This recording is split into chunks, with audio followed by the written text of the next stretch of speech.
લઈએ પ્રી ઓપનના બિટ્સને થોડો સમય આપીએ. આપણે નજર કરીએ બ્રોકરેજ હાઉસીસના રિપોર્ટ્સ પર. સહયોગી તૃપ્તિ કપૂરિયા પાસેથી આપણે માહિતી લઈએ. તૃપ્તિ, ગુડ મોર્નિંગ અગેન. કયા સ્ટોક્સ છે, સેક્ટર્સ છે જે બ્રોકરેજ હાઉસીસના રડાર પર છે? છની બંને છે, પરંતુ શરૂઆત આજે હું શેર્સથી કરીશ. તો આઈટીસી પર અહીંયા જેફરીસ તરફથી એક પોઝિટિવ રિપોર્ટ આપણી સમક્ષ આવતો જોવા મળી રહ્યો છે. તેમને બાય રેટિંગ્સ આપ્યા છે. ટાર્ગેટ તેમને ₹535 પ્રતિ શેર કર્યા છે. તેમનું માનવું છે કે જીએસટી બેઠકથી રાહત મળવાની અપેક્ષા જે છે હાલમાં જોવા મળી રહી છે, અને ટેક્સ સ્ટ્રક્ચર જે છે કેટલું ક્લિયર થશે, ત્યારબાદ સિક્રેટ બિઝનેસ પર તેનું કેટલું દબાણ ઘટવાની તેઓ એક ધારણા જે છે હાલમાં અહીંયા રાખતા જોવા મળી રહ્યા છે. અને સાથે તેમના મેનેજમેન્ટ બ્રોકરેજ હાઉસનું એ પણ કહેવું છે કે કંપનીનો જે હાલમાં જે ઘટાડો આવ્યો છે જેને કારણે કરીને અહીંયા વેલ્યુએશન ખૂબ જ અહીંયા આકર્ષક લાગતા જોવા મળી રહ્યા છે. ત્યારબાદ ગ્લેનમાર્ક ફાર્મા પર નજર કરશું. એચએસબીસી તરફથી આપણને બાય રેટિંગ્સ જોવા મળી રહ્યા છે. ટાર્ગેટ તેમને ₹2,380 પ્રતિ શેર કર્યા છે. તેમનું કહેવું છે કે નવી તેમની સબસિડરી આઈજીએલ જે ખાસ કરીને સેલ્ફ ફંડિંગ યુનિટ બનાવવા માટે હવે અહીંયા તૈયાર છે, અને એફડીએ મંજૂરીઓ અને દેવામાં ઘટાડો એ ખૂબ જ એક મહત્વપૂર્ણ ટ્રિગર જે છે તે કંપની માટે બની શકે છે. એક પોઝિટિવ રિપોર્ટ આપણે કહી શકાય. યુબીએલ પર નજર કરશું. અહીંયા નુવામા તરફથી બાય રેટિંગ્સ છે. લક્ષ્યાંક તેમને ₹2400 પ્રતિ શેર કર્યા છે. તેમનું કહેવું છે કે આંધ્રપ્રદેશમાં મુખ્ય બ્રાન્ડનું ઉત્પાદન જે છે તે કંપનીએ શરૂ કર્યું છે, જેને કારણે કરીને આવનારા સમયમાં માર્જિનમાં એક સુધારો જોવા મળી શકે છે. અને કેન સપ્લાયના અવરોધોને સરળ બનાવવા માટે તેમને તેલંગાણામાં પણ તેમને નવી જે છે યુનિટ તેમને શરૂ કરી છે. એટલે એક પોઝિટિવ રિપોર્ટ આપણને યુનાઇટેડ બ્રેવરેજીસ માટે અહીંયા જોવા મળી રહ્યો છે. ત્યારબાદ અશોક લેલેન્ડ પર નજર કરીશું. 3 બ્રોકરેજ રિપોર્ટ આવ્યા છે. સિટીથી શરૂઆત કરીએ. બાય રેટિંગ્સ છે.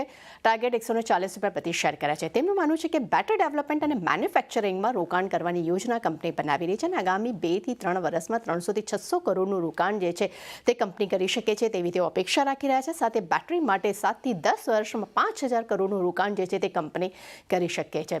ત્યારબાદ નુવામાના રિપોર્ટ પર નજર કરશું. બાય રેટિંગનો રિપોર્ટ છે. લક્ષ્યાંક ₹144 પ્રતિ શેર કર્યા છે. તેમનું કહેવું છે કે CALB ગ્રુપ સાથે બેટરી ઇકોસિસ્ટમમાં કંપનીએ અહીંયા એન્ટ્રી કરી છે, અને સ્થાનિકીકરણને વેગ આપવા માટે કંપનીએ અહીંયા કરાર કર્યા છે. અને કરારને લઈને મેન્યુફેક્ચરિંગ પ્રોત્સાહન જે છે તે અહીંયા જોવા મળી શકે છે. એટલે પોઝિટિવ રિપોર્ટ અહીંયા પણ જોવા મળી રહ્યો છે.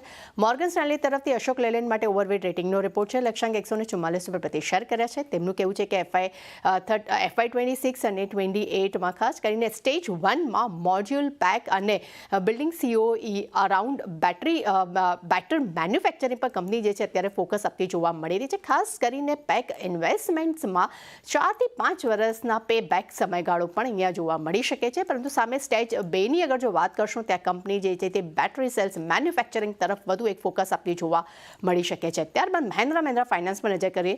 સિટી તરફથી બાય રેટિંગનો રિપોર્ટ છે. ટાર્ગેટ ₹292 પ્રતિ શેર કર્યા છે. તેમનું માનવું છે કે કંટ્રોલ અને કલેક્શન મેનેજમેન્ટ અહીંયા મજબૂત છે. FY30 સુધીમાં ખાસ કરીને નોન વ્હીકલ ફાઇનાન્સ સેગમેન્ટમાં AUM જે છે તે 25% સુધી લઈ જવાની તેઓ યોજના બનાવી રહ્યા છે. અને છેલ્લે 2 સેક્ટર્સ છે. પહેલા ટેલિકોમ સેક્ટર્સ પર નજર કરશું. ત્યાં સેલેસે તરફથી આપણને રિપોર્ટ જોવા મળ્યો છે, જેમાં જીઓ તરફે ખાસ આપણને એક ફોકસ કરતા જોવા મળી રહ્યા છે. તેમનું કહેવું છે કે જીઓનો આરપુ તે વધતો જોવા મળી રહ્યો છે, અને FY28 સુધીમાં આવક જે છે તે $19 બિલિયન અને એબિડા જે છે તે $11 બિલિયન થવાની તેઓ અપેક્ષા રાખી રહ્યા છે. અને જીઓનો IPO આવશે ત્યારબાદ ભારતીય એરટેલના શેરને પણ તેઓ ફરીથી રીરેટિંગ અહીંયા કરતા જોવા મળી શકે છે. અને છેલ્લે મેટલ સેક્ટર પર નજર કરશું. સેલેસે તરફથી પોઝિટિવ રિપોર્ટ જોવા મળી રહ્યો છે. તેમનું કહેવું છે કે ચીન હાલમાં સ્ટીલની ક્ષમતામાં 50 મેટ્રિક ટન જેટલો ઘટાડો કરશે, જેનો ફાયદો જે છે તે ભારતીય કંપનીઓને થઈ શકે છે, કારણ કે એક્સપોર્ટ અત્યારે હાઈ પર છે, જેથી ભારતીય મિલ્સને નફામાં એક સુધારો જોવા મળી શકે છે. અને ખાસ કરીને JSPL અને એલ્યુમિનિયમ્સ કંપનીઓ જે છે તેમને પસંદ આવતી જોવા મળી રહી છે. એટલે ચાની ડેફિનેટલી સેક્ટર્સ પર તો આપણે ફોકસ રાખીશું, જેટલા બીજા શેર્સ છે તેના પર પણ ફોકસ રહેશે.